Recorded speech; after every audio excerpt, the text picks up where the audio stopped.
So let me start with a little story. Great, I didn't have to tell the story. You're already laughing. Okay, great. You're reading my mind. I think I'm teaching you too well. Okay, so this gangster, been a gangster all his life. He gets shot in a shootout. He dies. An angel comes to take him away and take him off to his place to be. So they arrives at his place, and the angel says, Bugsy, okay, what would you like? He says, I'd like, to play pool. He says, okay, poof, he's there in a pool hall. And I'd like to be able to beat everybody. So all he does, he takes the stick, he hits the ball, and it goes in the pocket. So boom, boom, boom, he beats everybody. So, okay, that's nice. He says, I'd like to go car racing, and I'd like to win the race. So, of course, they put him on the track, and he goes around, nobody's there, he wins, everything's simple and easy. He says, you know what? I remember the days of robbing the banks. He says, I want to rob a bank. So the angel tells him, okay, tell us when and where, which bank, how much money you want to have. So he tells him everything. The gangster walks into the bank. No guard, no nobody. He walks up to the teller. The money is sitting there in a case. He just takes the case, walks out. And this goes on and on for a short while. And after a while, he looks at this angel. He says, look, he says, I don't know what's going on here. He says, I know I didn't live a very good life. He says, so I don't know why you've brought me to heaven where I can have everything I want. He says, but this is getting pretty dull and boring. He says, I'd like to go see what hell is like. And the angel looks at him and says, well, where do you think you are? So today I want to share a message about heaven on earth. Because over the years I've been teaching in the center, we call it the endless world. The endless world is the world before creation, where everything was perfect, filled with the infinite light of the Creator. All the blessings we could ever imagine were available to us. We felt and understood that we were created by the Creator, as we say, the image and likeness of God, to have all those blessings. So over the years, as we teach the classes, people understand we're here in this world, as we'll get into a little bit. We're here to get back to this endless world. And over the course of 10 weeks in this first course, invariably somebody will say, well, I don't know, it seems pretty boring. I mean, if we go back and everything's just light and it's so, fun and amazing, it's going to be pretty dull and boring. And that's what I started with the story.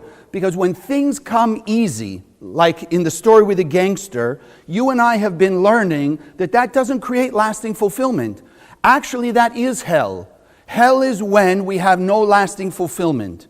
But everything seems great and wonderful.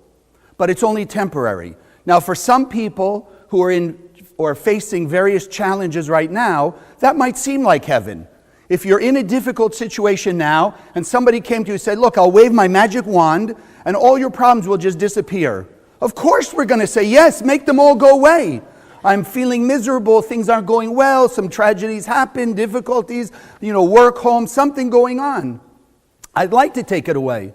But as the story tells us and the Kabbalists teach us, when we don't have to make an effort to gain that sense of fulfillment, to gain a sense of achievement, to feel that we've persevered to achieve something, then the fulfillment disappears. As the saying goes, easy come, easy go. But of course, you and I are still here in this world, and we want to say, in the midst of some difficult situations, yes, I'd like it just to go away. But that's not the way it works. That's not why we're here. So, hell is the place of easy. Does that mean heaven is the place of difficult? So we'll leave that aside for a minute. Put you in hell for a few seconds. Okay. Never mind. Personal joke. Thank you. Okay. So we go back. Where was the first heaven on earth? If we think in the simple stories of the Bible, heaven on earth first existed in what we call the Garden of Eden. And from that, we start to learn all the Kabbalistic lessons that we need to understand what heaven on earth is really about. Because there was heaven on earth. When you and I, as Adam and Eve, came into this world, and we had, as we call it, the Garden of Eden. It was wonderful, everything was temperate, it wasn't too hot, it wasn't too cold, we had all the food, everything we needed, everything was great. But the thing we want to remember is there were two trees in that garden, the tree of life and the tree of knowledge, good and evil. And the Creator told us, eat of the tree of life, don't eat of the tree of knowledge. So what do we learn? The first thing is, life is all about choices. It's not about God directing our lives and telling us what to do and having no choice. Again, when we're facing difficult situations, we usually want to just say, okay, God, take over and run my life for me. But let me ask you, if things were going really well, or when they're going really well, would you then want to say, okay, God, do whatever you need to do and make my choices for me? Or do you want to have that free will? Of course we want to have that free will. We don't want to be told what to do, because as you've learned Kabbalah, we all know that many of the choices we made would not be or are not the choices of the highest spiritual caliber. But we sure enjoyed it. We sure had fun. So then when we're moving forward and things are going well and we're getting what we want, etc., in those moments we wouldn't want God to say, oh, no, that's not the choice I want to make for you. This is it. So we can't have it both ways. And that's what the Garden of Eden is teaching us. We are here in this world to make choices. And the essence of our choice is heaven or hell. When you and I, as Adam and Eve, chose to eat of the tree of knowledge, good and evil, even though our intuition, as it's written, the voice of God told us don't, when we chose to eat from that, we created hell. As it's written, death came into existence, all the chaos, the infinite light of the Creator disappeared. It disappeared, and we see what we see in the world today. We see the physicality, we see people divisive, we see hatred, we see violence, we see all the negativity that's going on in the world. We created it by choosing the tree of knowledge, because that's all the choices we've got. We only have that choice. I don't care whether you call it at work, you call it when you drive down the street, you talk about your family, anywhere and everywhere we go 24/7, the only choice we really have, even though it looks like 1,000 different things, tree of life, tree of knowledge. That's it. Heaven or hell. Simple example for you. How many of you ever gotten something you thought you wanted? A week later, 2 weeks later, it didn't turn out to bring you the fulfillment that you thought it was going to bring you, right? Exactly. So maybe it's not quite hell per se, but it's certainly a hellish existence. You buy it, you spend your money, you use it, and then, I wasted my money. For some people, that is hell. Okay? Right? For some people, it's just kind of hellish, and okay, so I'll just learn from it and I'll move forward. But our real choice then is, do we live as spiritual beings in a physical world, or are we going to live as physical beings with the potential for spirituality? That's it. Hell and heaven are states of consciousness. They are a state of mind. And when a person is only focused on the physical material world, perceiving that that is their sense of fulfillment, then that is actually what hell is. I had a student when I was teaching in LA. He was a rather successful producer at the time. And he told me the story, that in his peak of success, he had 4 or 5 houses around the country. He had 2 or 3 cars in each house. He had a guest house in each one. He had famous people coming to visit and stay in his houses, etc., etc. Sounds like a pretty heavenly existence. Money, power, fame, celebrity, new people, whatever. He tells me it was hell on earth. Why? Because he realized that he was spending most of his time deciding what the landscaping was going to be in the houses, taking care of the houses, paying the taxes, who was going to run what, all the maintenance people, etc., which celebrities were going to be in which house he would spend time at, which cars would be at which house. And he told me, the way he put it was so beautiful. He says he started to realize he wasn't the owner of the house. The house owned him. And that was his hellish existence. So he told me what he did is he got rid of all of it. 1 house in LA, which was where he lived, 1 or 2 cars for his family, and that was it. And then he also shared with me, as I'm about to share with you, what he told every one of his employees. He says, when you have a car, that if you're going out to the restaurant and you give the keys to the valet, and while you're in the restaurant having lunch with friend or business person or whatever it is, if you're thinking about that car and what the valet might be doing to the car, he says, then it's too much car for you, get rid of it. Because that's a hellish existence. The car owns you, you don't own the car. In one way or another, we may all be owned by physicality. Now, especially for the new people, I don't want to make it sound like we teach here you should have no physicality, shouldn't have the nice things, etc. No, that's not the issue. The issue is, are we controlled by the physical things, or are we making use of the physical things as a means to connect us to the light of the Creator in us and all around us and in everybody else? That's the key. That's the key. To live in the physical world, but allow the tree of life to be the thing that's controlling us. To allow the spirituality, what God put inside of us, let the light of the Creator and all that technology that we know as Kabbalah to be the decision maker in our life. Physical material as the source of fulfillment, or the spiritual as the source of fulfillment. That's our constant choice. And as we choose, we are essentially setting ourselves up, either a hellish existence or a heavenly existence. Now, just one quick thing while we're talking about it, and it's coming to my mind. Hell doesn't mean that it's all bad all the time. Hell is chaos. If it's all bad all the time, it's clear. Then you know what not to do. When it's good and it's bad, and it goes up and it's down, that's what chaos is, and that's what hell is. You don't know what the system is. How many of you have ever asked the question, if we're not asking it now with the world as it stands today, why does God let bad people get away with good things and good people suffer? That's hell. Because when you don't know the system to get yourself out of hell, out of a hellish existence, then you're stuck in it. So hell is that chaos where I can't see what's the system. It doesn't make sense. I see randomness. I see bad things and good things, and I see good people suffering and bad people having great things, and it just goes on and on and on. And of course, the most important to most of us is myself. How can I be such a good person and I have these challenges in life? Then either there's no God, there's no system. So what? Then why bother? Why bother?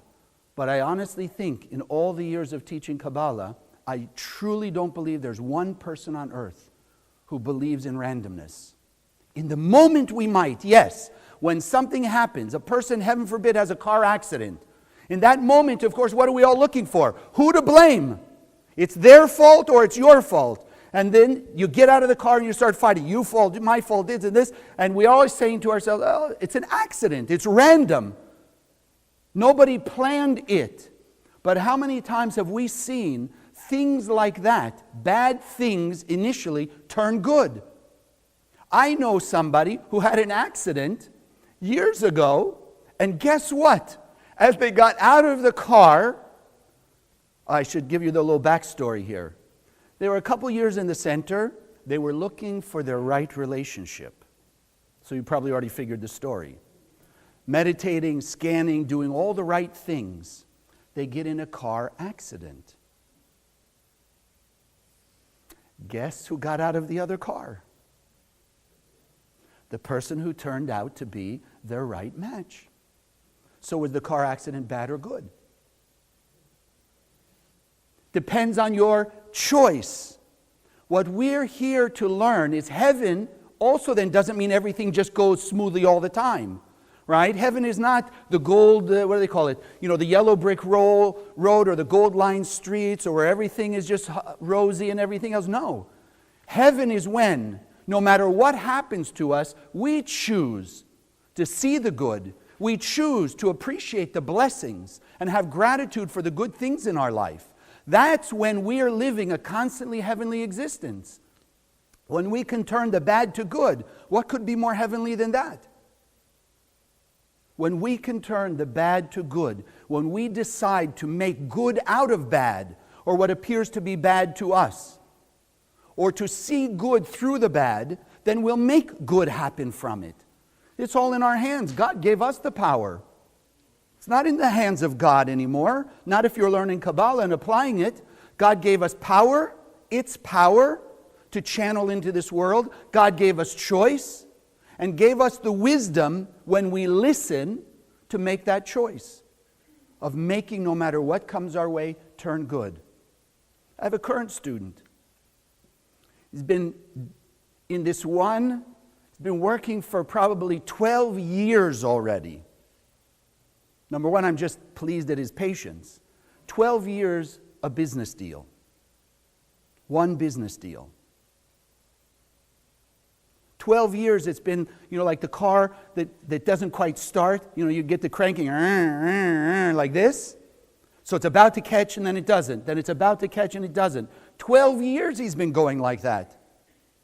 About a year and a half ago he came to the center, started to learn. So he shared with me, of course, for the 12 years, less these last year and a half, it's been like hell on earth. Almost not. This, yes. Progress, no. Back and forth. He says it's been horrible. He feels like God is just taking him, this is what he's telling and wringing him out like this. Taking him and throwing him in the wind. Like how could God do this to them? He's such a good guy. In the last year and a half, he's learned how not only to see good, but to make it good. Because if you ask him now, after a year and a half of applying Kabbalah and working with the technology, he's been able to turn hell to heaven. The deal's still not finished, but he will tell you with his own mouth. One, he's healed his relationship with his parents that were horrible. Like he hated them. He's been able to heal that. He had a very acrimonious divorce.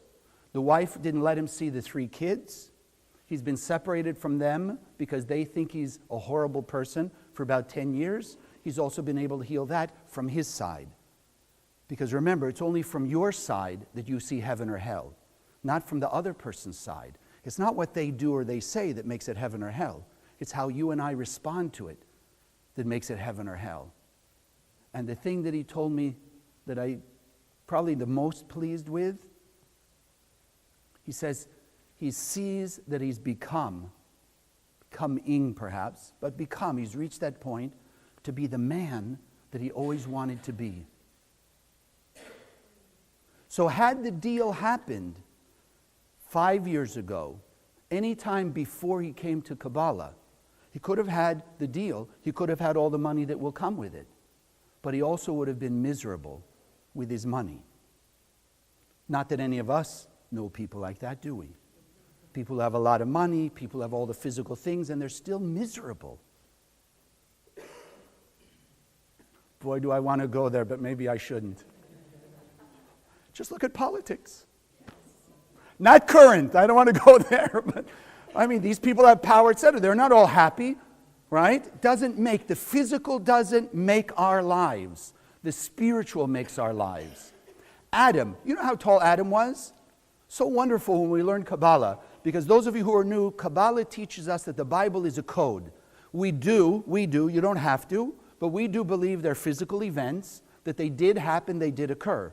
But the most important thing are the life lessons that it teaches us, even thousands of years later. Because the eternal truths are eternal. What the Bible is teaching us is the eternal truth, just couched or disguised in different people, different stories, different events. So go back to our original heaven on earth, which is Garden of Eden. Great, you're listening. I like that. I hope you got the answers. The Garden of Eden.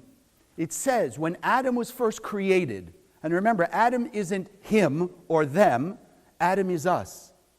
Adam contained every one of our souls. Every human being that ever was, is, or will be existed within Adam. Because Adam was the totality of what the Creator created in that endless world. Let's call it that heaven, before the physical world came into existence. So the Kabbalists explain Adam, his height from earth to heaven. Whatever you want to consider, thousands of feet tall. Because he was just a pure light being. As we are in truth, a pure light being. But it says then, when he chose the physical material, tree of knowledge, good and evil, as his source of fulfillment. And he fell into the physical reality, the dense physical material. So one, as you read, right, he took on flesh. It says, and God made them clothes. So you and I think like the stories or the pictures we see, loincloths, leather bikini, that kind of stuff. Yeah, okay. No. What it says Kabbalistically, and if you can read it in the original language in detail, it says, and God made them, it's the metaphor, coats of skin, because they were ethereal light beings. And when they fell into the dense physical materiality of the world, then they took on what we call flesh and blood. That's the clothing. And that's when death and destruction came into existence. And it says, and his height, because he was from heaven to earth, he shrunk to what we would consider human size. What does it mean when we are first created, and in truth, as you and I are? Some of you hear this thing about an aura. We have auras. So the aura is not limited to the body. It's a vision of our soul. And most people can't see beyond it. It extends really far. But what most people see is a little bit around the body. But it extends. That's what our reality is. Our true beingness is a light being. How many times have we said, and I think we haven't done it in a while, so maybe we should do it again. I am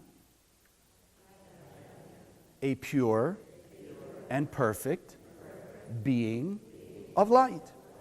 That's who we are. We are a pure and perfect being of light. Now say it like you mean it. I am a pure and perfect being of light. I want to hear you out there. Come on, say it so they can hear you. Exactly. Now, let me ask you this. We're all sitting here, and I can see in some of you a little bit of hesitancy, a little bit almost embarrassed to say, I'm a pure and perfect being of light. But if I took you aside and I said, tell me some of your faults. Oh, me, I have ego, I have this, we look in the mirror. We're easy to take ourselves to task. Right? You do something stupid, and what do? You beat yourself up. You think about it? No, it's easy to beat ourselves up. Now here I'm asking you to tell the truth. We are created by God. God is pure and perfect, and God can only create purity and perfection. So when God created us, we are pure and perfect beings of light. It's only our illusion that we're stuck in the physical materiality, and we, meanwhile, have these choices. But heaven on earth is a reality already. Heaven on earth exists right now. Our work is to see as God sees, to act as God acts, with love and kindness and compassion as we affirm every week, because then we are making heaven on earth show up. What do you think heaven is? Heaven is not a place to go to. No, that's unfortunately a lie that's been perpetrated on us by what we call in Kabbalah the opponent, if you will, the ego that has been inside of us like a parasite for all of our life and all of our lifetimes, trying to push us away, like this snake in the story of the Garden of Eden. We have that snake in our own head. Why not? Why not eat of the tree of knowledge, good and evil? Why not just give in to, like I told you about the producer? I mean, you got a success, you're successful, you're making millions of dollars, buy houses, have cars. Why not? Isn't that what life is about? Only he realized that it was hell on earth. So we have that voice also that's telling, no, don't say you're really pure and perfect and everything's great.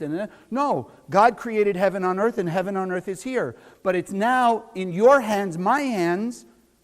It's our choice. Do we want hell on earth or do we want heaven on earth? Don't fall to the illusion of what's going on in the world around us. When God looks down at the world, God doesn't see chaos. God sees pure and perfect beings of light and heaven on earth. Our spiritual work is to see and act the same way to make it a reality. Because if it was up to God, I mean, come on, if you're already talking about why didn't God make peace on earth already, or why doesn't God stop all the chaos, then you're already acknowledging God is infinitely powerful. And if God is infinitely powerful, and God was the deciding factor, then Adam and Eve should never have had two trees, and they should never have been able to choose the tree of knowledge, good and evil. But like we started out with the gangster story, what comes to us easily goes easily. What we have to make an effort, and it doesn't mean it has to be like Mount Everest effort, but whatever you make an effort to achieve, whatever you have to sacrifice even a little bit of something for, and you achieve it, brings you greater fulfillment than having that thing just given to you on a silver platter. So it's in our hands to decide heaven or hell. It's our hands to decide, am I going to see the light in the other person? Am I going to act with unity? Because heaven, in the upper world, what we call the endless world, everybody was one. Everybody was happy. And in the upper world, there was love your neighbor as yourself. Because we all knew the reality. We had to have the reality disappear for 5 minutes so that we could be godlike and create heaven on earth down here. We had to have the two trees so we could choose the tree of life over the tree of knowledge. To sacrifice, to put up a little extra effort to say, no, I'm not going to give in to that dessert, that nice piece of cake, that chocolate chip cookie, that little scoop of ice cream. I'm going to forego that momentary pleasure, and I'm going to have the fruit cup, or just no dessert, because I know that's going to make me happier long term, or whatever your choice may be. I want to leave you with this story. It's a pretty popular story. Some of you may have heard it. There's a great Kabbalist who was trying to show one of his students what heaven and hell really were. So he gives him a vision, as you often read in Kabbalistic writings. You know, he opened a vision for him, and I'm hoping to open a vision right now for you. So he first sends him to this place, hell. This is what hell is. So, as the story goes, he's entering into a room, right, to enter, like the foyer, let's say, of hell. And as he enters into this room, he smells the most delicious food. You can't imagine what it is. Like, he's already salivating just from the smell of it. But at the same time, he hears people groaning and moaning, right, like with pain and suffering. So then he walks into the room where the smell is coming from, and he sees a vat of the most delicious food he could ever imagine. And he looks at all the people, and each person has hooked onto their arm these 10-foot poles with like little scoops at the end. And everyone moaning and groaning because they're all emaciated, because they're trying to reach with a spoon into this vat of food and like throw it in the air and run under and catch it and somehow satiate their hunger. And they can't do it. So they're moaning and groaning in what's called hell. So he says, okay, that's hell. Then he shows him what heaven is. So he takes him up in the upper worlds. He steps in the foyer of hell. Same smell, same aroma. But now he's hearing laughter, he's joy, and as people start to walk out, you can see that they're well fed. And he walks into the room, and sure enough, same conditions. Big vat of the food, everybody's got these 2 poles hooked up to their arms, but this time, each one is feeding the other one. The difference of heaven and hell is not as big as we think. The difference between heaven and hell is, are we acting godlike? Are we opening our heart and our soul to make those choices, to share with the people, no matter who they are, no matter what they may have done, so that we're choosing to make our heaven on earth exist now? Because I don't want to be in hell anymore, and I'm sure you don't want to be in hell anymore. So today it's our choice. We're the ones who can decide, heaven or hell. If we all work together, if we're all united, if we all keep that consciousness, if we all decide today and support each other to choose, no matter what's happening in our lives, we're here to support each other to be able to turn hell to heaven, the bad to the good, chaos to harmony and order, darkness to light. And you and I today, on the coming holiday season, we're the ones who are deciding right now, and let us decide as we make those choices that we are forcing heaven on earth to show up as a reality right now. God bless.